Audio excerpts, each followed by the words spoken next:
I'm from South Sudan. I was born in South Sudan in a state called Malakal. I enrolled nursery school. When I reached to class 3, we went back to our village. I studied there in the village, and the environment there in the village was so good because there was no class 4 till class 8 in the village. So my father decided to come back again to Malakal so that I can further until class 8. 2014, that's when the war broke out in South Sudan. We decided to come to Kakuma. It was all my father's plan so that we can continue with our study. Since I was young, I always admired to be a doctor. When I reached secondary school, I started admiring to do computer science. Here in South Center, I'm studying coding. I would like to say that this course, it is opening my way to my careers, because this is the basics, and we know everything starts from the beginning until you advance it.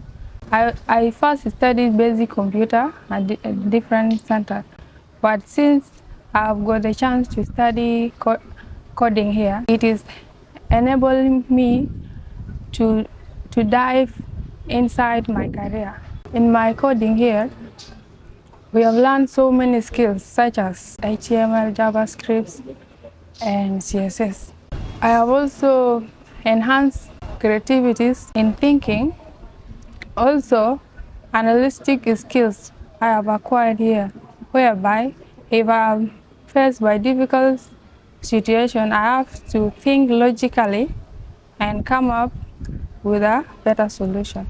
I have a very interesting story, but it is when I was beginning my journey of computer studies. I wanted to study computer also, and at the same time I'm still a student at secondary school.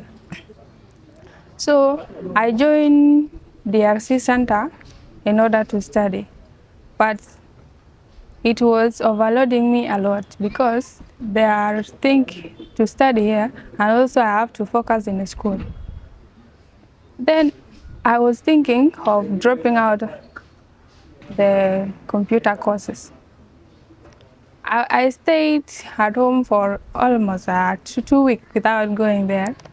And then my parent here was also disturbing me at home that why are you not going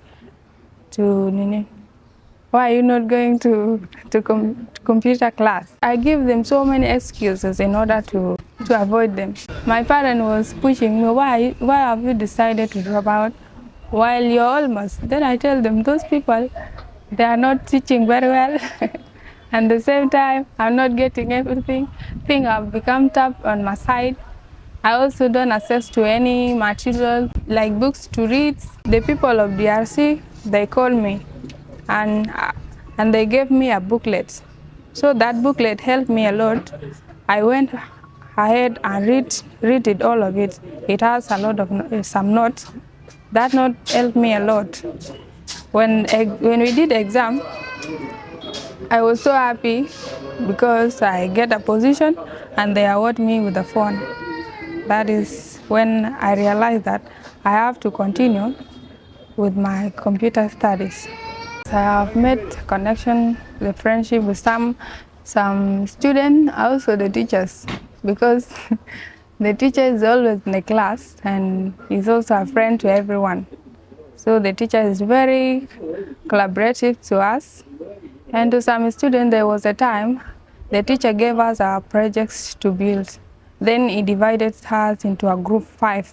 So in that groups, I was enabled to make a friendship with those 5 students, and we were so flexible to each other. Actually, here in South Center, I've never participated in mentorship, but when I was in secondary, UNHCR came to our schools, and then they took some girls. They were selecting some girls who were performing well in classes. So I was the one who usually get number 1 in our class. They took me. The mentorship was all about pilot. They brought for us pilot ladies. Pilots ladies are very few, even architects also, there are very few. So they were mentoring girls in order to select the subject which you can do to take a certain career. Since my career was not there, I think I was just there. Here at South Center, I'm still studying. I have not yet accomplished my career. We have already built some projects such as Instagram's web page and Facebook, also to-do lists, and those are the only thing we built with our teachers, and it was really interesting.